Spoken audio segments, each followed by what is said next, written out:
এয়া হৈছে হেলচি শাক আৰু এইফালে ফুলকবি আলু কাটিলোঁ আৰু এই চব ধনিয়া পাত অকণমান চাটনি বনাম বুলি ভাবিছোঁ আৰু এটা ফুলকবি আছে। সেই গাইজ নমস্কাৰ যোগাসন সকলোকে মই জানি সকলোকে স্বাগতম জনাইছোঁ পুনৰবাৰ মোৰ পুনৰ আৰু এটি ভিডিঅ'লৈ আশা কৰিছোঁ আপোনালোকে সকলোৱে বহুত বেছি ভালে আছে।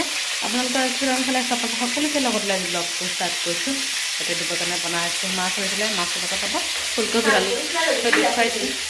ফুলকবি আলুৰে মাছ বনাম আৰু এই মানে লোকেল মাছ এয়া মাছ আৰু কৈছিলোঁ ধনিয়া পাত আনিছে বেছিকৈ, ধনিয়া পাতখিনি এই অকণমান বুট আছে ৰাতিপুৱা। তো এই বুটৰ লগত মানে দাদাৰ কাৰণে ভিজাইছোঁ, দাদাক খোৱা নাই, দাদা মানে অকণমান এচিড হৈছে গোটেই ৰাতি খোৱা নাই, মানে এচিডিৰ কাৰণে কঁকাল বিষ হৈ গৈছে। দোকানত যোৱা নাই, দেউতাই গৈছে আৰু মাছ ভাজি হৈ আছে আৰু এইফালে হৈ আছে দালি হৈ গৈছে। মাছখিনি হৈ থাকক আৰু হেলচি শাকখিনি যে সেইখিনি মানে দেউতাই বাচি দিব আৰু শাকখিনি পেলাই অকল ডাঠাবোৰ আছে যে সেইবোৰ মানে বইল কৰিম। দাদাৰ কাৰণে এচিডিটি হৈ গৈছে যে একদম গোটেই ৰাতি কঁকাল বিষ। এতিয়া অলপ আগত উঠিছে শোৱাৰ পৰা, গোটেই ৰাতি হোৱা নাই। ৰাতিপুৱা 4টামানত মায়ে মানে কঁকালটো অকণমান মাছাজ কৰি দিলে, তাৰপিছত শুইছে আৰু দেউতাই উঠিছোঁ কাৰণ দেউতাই মানে আৰু এটা খুৰাৰ হাতত বজাৰ পঠিয়াইছে।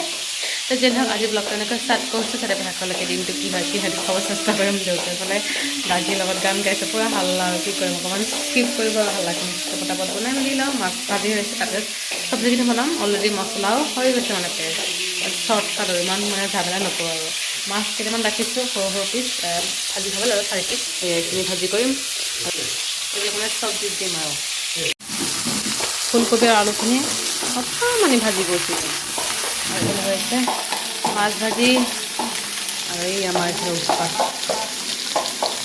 আৰু আপোনালোকক কৈছিলোঁ যে দেউতাই মছলা থ'বলৈ কিবা আনিছে বুলি,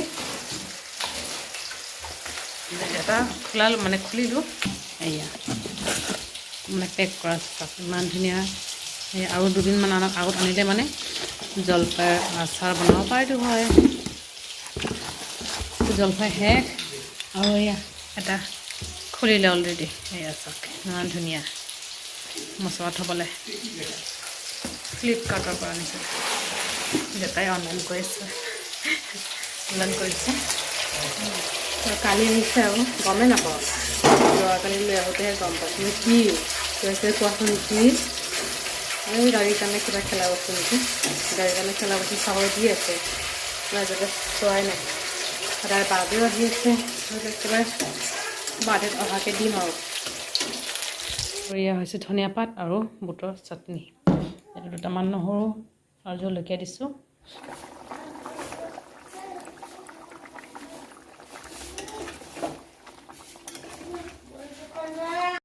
A few moments later. Hey guys, good evening সকলোকে। বহুত সঁচাকৈ লগ পালোঁ আৰু আজি আমি মা বেটি চাওক ব্লু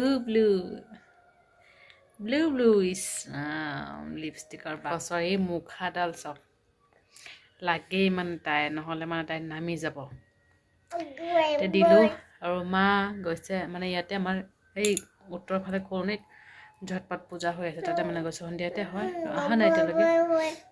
আজি মানে দেৰি হৈছে নেকি, সন্ধিয়া হোৱাৰ আগে আগে মানে ষ্টাৰ্ট হয়। সন্ধিয়া হোৱাৰ লগে লগে মানে আধা ঘণ্টাৰ কাৰণে হয় আৰু বেছি টাইম নালাগে, পটককৈ শেষ হৈ যায়। তাইক খোৱাবলৈ আছে আৰু চাওক কি খাই আছে তাই।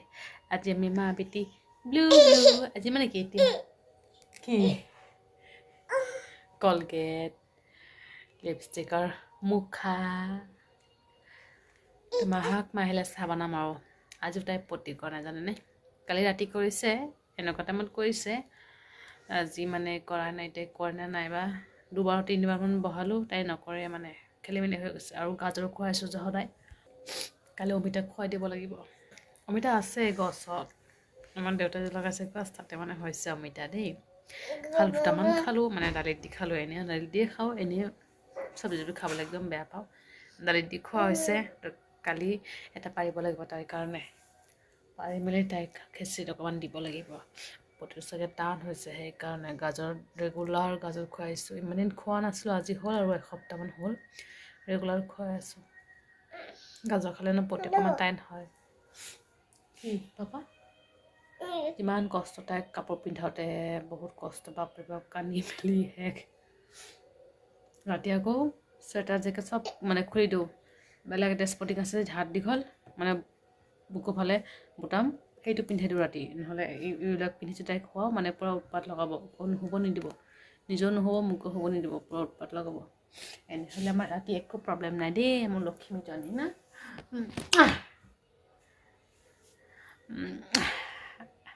চোনা চোনা এয়া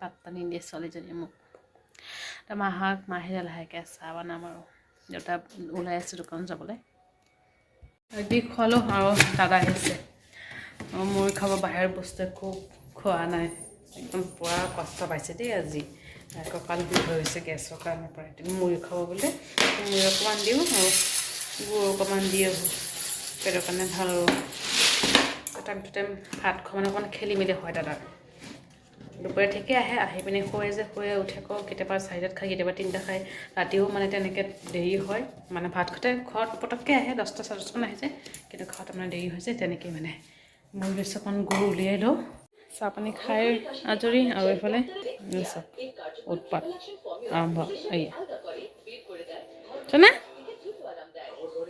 চোনা নোহোৱালৈকে এনেকৈ থাকিব ৰাতিৰ সাজ খাই মেলি আজৰি হ'লোঁ আজি মানে পটককৈ খোৱা গৈছে 10টা 10:30 হৈছে পটককৈ খাই মেলি আজৰি হ'লোঁ খাই মানে বাৰে উঠি আছে এতিয়াহে হৈছে তাই পটাপট খাই মেলি ল'লোঁ আৰু মাৰো ইফালে গা ভাল নহয় জ্বৰ লাগি আছে বুলি কৈছে গোটেই দিন পানী লাৰি হৈ থাকে ঠাণ্ডা কুঁৱাৰ পানী ইমান ঠাণ্ডা মানে টেংকীৰ পানী ইমান ঠাণ্ডা যি নহওক খাই মেলি উঠিলোঁ দুপৰীয়া চব্জি সেইবোৰে খালোঁ কালি যিটো মঙলবাৰ আৰু একো বনোৱা নাই আৰু তো মাও ভাত খাম বুলি যদি চুব নোৱাৰে সেইকাৰণে অকল ভাতে বনাইছোঁ অকণমানকৈ ভাত বনাইছোঁ তো যি নহওক ভিডিঅ'টো যেতিয়া সামৰিছোঁ ভিডিঅ'টো ভাল লাগিলে লাইক কৰিব আৰু কমেণ্ট কৰি জনাব কেনেকুৱা হৈছে আৰু চেনেলটো ছাবস্ক্ৰাইব কৰিবলৈ কেতিয়া নাপাৰিব আকৌ লগ পাম লগৰ সৈতে ভালে থাকিব তেনেকৈ বাই বাই গুড নাইট